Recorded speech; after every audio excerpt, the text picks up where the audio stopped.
Well, after 2 people died during yesterday's storm, the city ordered a full vacate order in one of the buildings where a man died in a basement that was underwater. And officials say that there is no electricity, gas, heat, or hot water in this entire building in Crown Heights. Allie Bauman has the latest. City inspectors toured the Brooklyn building Friday, where Thursday the FDNY SCUBA team pulled a 39-year-old man from the flooded basement. The man's friends say he leaves behind one dog and died trying to save another. Happy-go-lucky guy, loved his dogs. Always came out to talk to everybody around here. Thursday's flash flooding inundated Brooklyn and filled Kingston Avenue, where the man died, with water that was waist deep. The water came up to the door, and when you opened the door, it went in. The building's department says one of the basement doors was unusable, and even though it is not an apartment, inspectors found 2 camping tents set up with personal belongings inside. We shouldn't have a situation where infrastructure fails so poorly that the basement of any house should be flooded to a position or to a point where someone can die inside.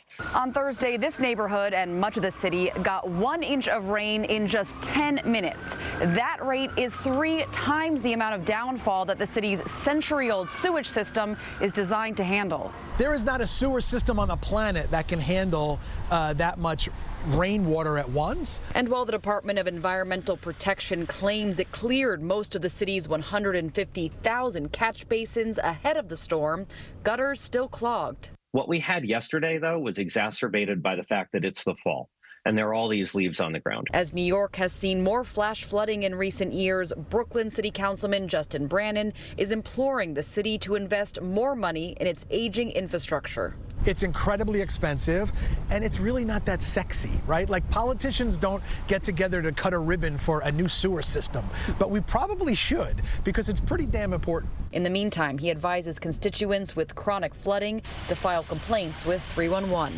In Crown Heights, Brooklyn, Allie Bauman, CBS News, New York.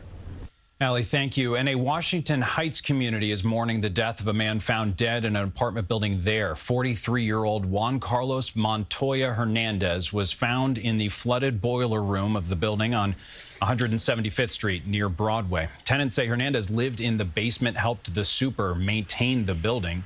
The medical examiner will determine how Hernandez died, whether he was electrocuted in the water or slipped and drowned. Very decent, always willing to help, stop what he was doing to help you. He was wonderful. He always complained about it. Yo, I was in the basement up to my knees with water, always dealing with this, every time it rained. And city records show the building is managed by the Alma Realty Corporation. That's in Long Island City. The company has not yet responded to our request for comment. Businesses in Brooklyn also dealing with the aftermath of yesterday's storm. Leaders from the Department of Small Business Services and Environmental Protection met with business owners in Bed-Stuy. They handed out flood kits, which included pumps, drain plugs, barriers, and alarms. Several dozen stores, restaurants, and salons still recovering today from flooded basements and damaged floors. One of the things that took place that contributed to the flooding here in Bed-Stuy and elsewhere around the city yesterday was that these storms are becoming less predictable and much more intense. City leaders are actually asking residents to help clear up catch basins from leaves and debris if they know a storm is approaching. Do stay with us for the latest on the flood cleanup and the blustery wind that we're going to deal with tonight. Scott Padgett will be back in just a few minutes with another update. And for a live look at the weather anytime, head to CBSNewYork.com.